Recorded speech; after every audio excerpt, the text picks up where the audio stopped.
How to use 5-volt PAM module.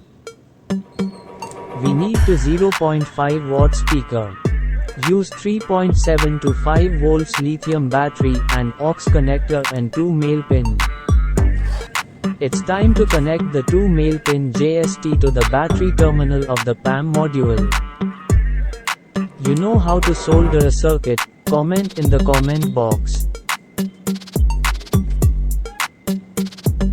Currently I am using single speaker to operate the PAM module. If you want to see how I operate both the speakers at the same time, then comment in the comment box. Attach both the terminal of the speaker to the right side of speaker output. Connect the audio terminal wire of the aux jack to the ground and right pin inputs of the PAM module.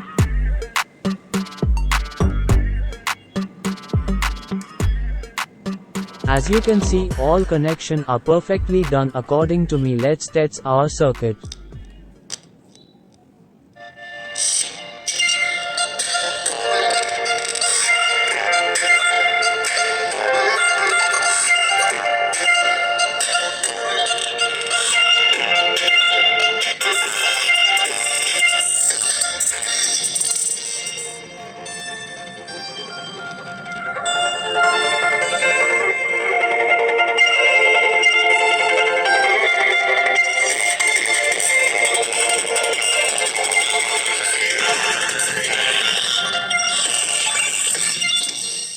Like, subscribe and press the bell icon for new updates.